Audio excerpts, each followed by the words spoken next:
സംരക്ഷിക്കപ്പെട്ട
ഈ ഒരു സാഹചര്യത്തിൽ നമുക്ക് മനസ്സിലാക്കാവുന്നതേ ഉള്ളൂ.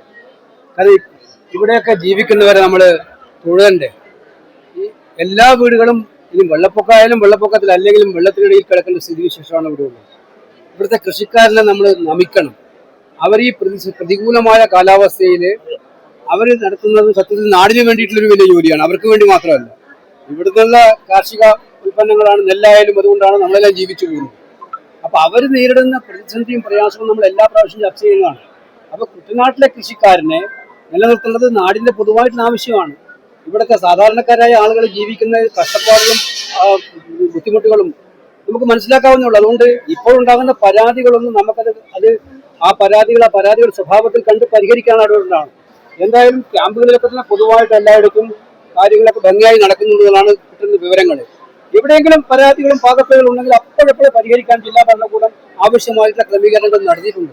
അപ്പം നമ്മൾ മനസ്സിലാക്കേണ്ട കാര്യം, ആലപ്പുഴ ജില്ലയുടെ സ്ഥിതി എന്താ, കുട്ടനാട് ഉൾപ്പെടെ ആലപ്പുഴ ജില്ലയുടെ സ്ഥിതി എന്താ വെച്ചാൽ നമ്മുടെ സമുദ്രനിരപ്പിനേക്കാൾ താഴെ ഭൂസ്ഥിതിയുള്ള പ്രദേശമാണ്. എവിടെ നിന്നൊക്കെ വെള്ളം ഒഴുകി വന്നാലും അത് താങ്ങേണ്ട സ്ഥിതി ആലപ്പുഴക്കാവുള്ളൂ. ഇത് എല്ലാ പ്രളയത്തിലും നമ്മൾ ഏറ്റവും കൂടുതൽ ദുരിതം അനുഭവിച്ചുകൊണ്ടിരിക്കുകയാണ്.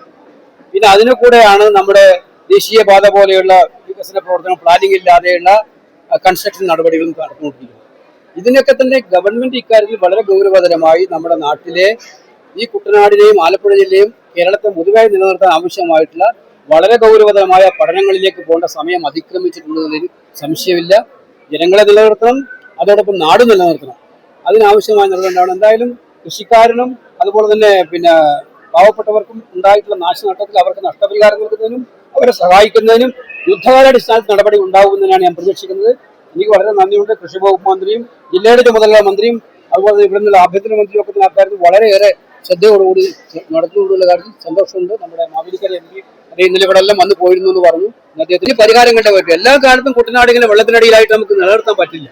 എന്താണ് ഇത് ശാശ്വതമായ പരിഹാരം എന്നുള്ളതിന് നമുക്ക് എല്ലാവർക്കും കൂടെ കൂട്ടായി ആലോചിച്ച് പരിഹാര മാർഗങ്ങൾ ഉണ്ടാക്കണം, നടപടികൾ ഉണ്ടാക്കണം. പ്രഖ്യാപനങ്ങൾ മാത്രം പോരാ, നടപടികളാണ്. അതാണ് ജനങ്ങൾ ആഗ്രഹിക്കുന്നത്, ഏറ്റവും കൂടുതൽ ആഗ്രഹിക്കുന്നത്. പ്രത്യേകിച്ച് മടവീണ കൃഷിക്കാരന്റെ ഒക്കെ സ്ഥിതി എന്താണ്? ഇപ്പോൾ കൃഷി എന്തുമാത്രം പാടുപെട്ടിട്ടാണ് ഇവിടെ കൃഷി ചെയ്യുന്നത്. ആ കൃഷി ചെയ്യുന്നവന് ഒറ്റ മഴയിൽ ഒരു പ്രളയത്തിൽ അവന്റെ സ്വപ്നങ്ങളെല്ലാം തകരുകയാണ്. അവന്റെ സ്വപ്നങ്ങൾ മാത്രമല്ല, നാടിന്റെ സ്വപ്നം തകരുകയാണ്. അതോടൊപ്പം ആ കൃഷിക്കാരൻ നിലനിർത്തേണ്ട ഉത്തരവാദിത്വം നമുക്ക് എല്ലാവർക്കും ഉള്ളതാണ്. അപ്പൊ അതുകൊണ്ട് ഈ കാര്യത്തിൽ വളരെ ഗൗരവതരമായിട്ട് തന്നെയാണ് അവർ നേരിടുന്ന വൈവിധ്യമുള്ള പ്രശ്നങ്ങൾ, കൃഷി ഇറക്കി സംരക്ഷിച്ചതായിരിക്കുന്ന സ്ഥലത്തുള്ള പ്രശ്നങ്ങളും മടവീണ സ്ഥലത്തുള്ള പ്രശ്നങ്ങളും അതുപോലെ അനുബന്ധമായ കാര്യങ്ങളും ഒക്കെ, അവരുടെ പ്രയാസങ്ങൾ, കെടുതികൾ, വെള്ളം കയറിയതും ഒക്കെ അവർ ചർച്ച ചെയ്തിട്ടുണ്ട്. കാര്യങ്ങൾ മുഴുവൻ നോട്ട് ചെയ്തിട്ടുണ്ട്, പരമാവധി കാര്യങ്ങൾ. ഇന്ന് വൈകുന്നേരം ആലപ്പുഴ MP-യുടെ നേതൃത്വത്തിൽ ഞങ്ങൾ ഇന്ന് ആലപ്പുഴയിൽ ഇരിക്കുന്നുണ്ട്.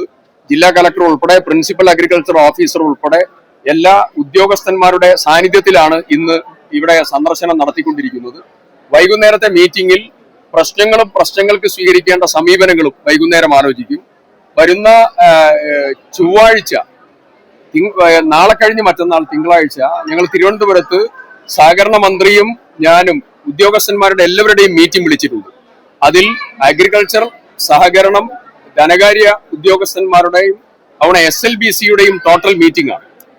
വെച്ചുകൊണ്ട് പുനഃകൃഷി അടക്കമുള്ള ഏതെല്ലാം സാമ്പത്തിക കാര്യങ്ങൾ സാധ്യമാകുമോ അത്തരം കാര്യങ്ങളെ കുറിച്ച് സീരിയസ് ആയിട്ട് ആലോചിക്കും. കർഷകരെ അവരുടെ പ്രവൃത്തി ചെയ്യുന്ന കാർഷിക ഇടത്തിൽ ഉറപ്പിച്ചു നിർത്തുന്നതിന് വേണ്ടി എന്തെല്ലാം നടപടി എടുക്കാമോ ആ നടപടികൾ പൂർണ്ണ തോതിലെടുക്കും. 2018 മുതൽ പെൻഡിംഗ് ഉള്ള വിഷയങ്ങളെ കുറിച്ച് സൂചിപ്പിച്ചു. ഞങ്ങളെ കാലത്ത് MP-യുടെ സാന്നിധ്യത്തിൽ ഒരു പ്രാഥമിക ആലോചന നടത്തിയാണ് വന്നിട്ടുള്ളത്. വൈകുന്നേരത്തെ മീറ്റിംഗോടുകൂടി വലിയ രീതിയിലുള്ള പ്രവർത്തനങ്ങൾ എന്തെല്ലാം ചെയ്യാമോ ആ പ്രവർത്തികളെ കുറിച്ച് ഗൗരവമായി ആലോചിക്കും. അതുൾപ്പെടെ എല്ലാം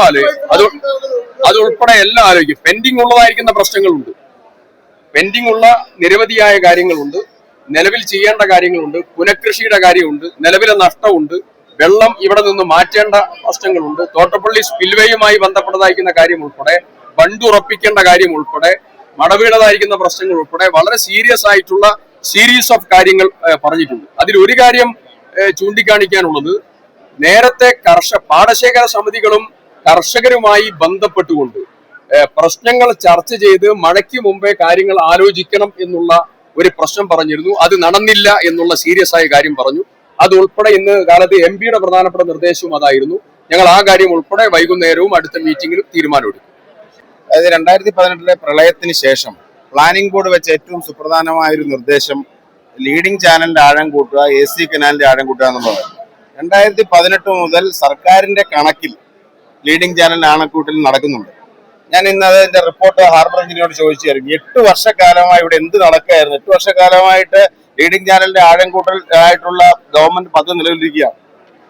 ലീഡിംഗ് ചാനലിന്റെ തുടക്കത്തിലും ആഴം കൂട്ടലുണ്ട്, ഇപ്പുറത്ത് നമ്മുടെ സ്പിൽവേയുടെ ആഴം കൂട്ടലുണ്ട്. അപ്പൊ 8 വർഷക്കാലമായിട്ടും ആഴം കൂട്ടൽ എന്ന പേരിൽ പദ്ധതി നിലവിലുണ്ടായി. അതിന്റെ പേരിൽ ഡ്രഡ്ജിങ് നടന്നിട്ട് എന്ത് ഇമ്പാക്റ്റ് ആണ് ഇവിടെ ഉണ്ടായതിനെ കുറിച്ചുള്ള പഠനമാണ് ആദ്യം നടക്കാൻ പോകുന്നത്. അതുകൊണ്ട് നടന്നില്ല എന്നുള്ള ആ ഒരു വെർഷൻ ശരിയല്ല, നടന്നുകൊണ്ടേയിരിക്കും. 8 വർഷമായിട്ട് നടക്കുക. അതിന്റെ ഇമ്പാക്റ്റ് ആണ് എത്ര കോടി രൂപ ഇതിനായിട്ട് ചെലവഴിച്ചു, എന്തായിരുന്നു അതിന്റെ ഫലം വിലയിരുത്തിയിട്ട് ഈ ഗവൺമെന്റ് വിലയിരുത്താൻ തീരുമാനിച്ചു.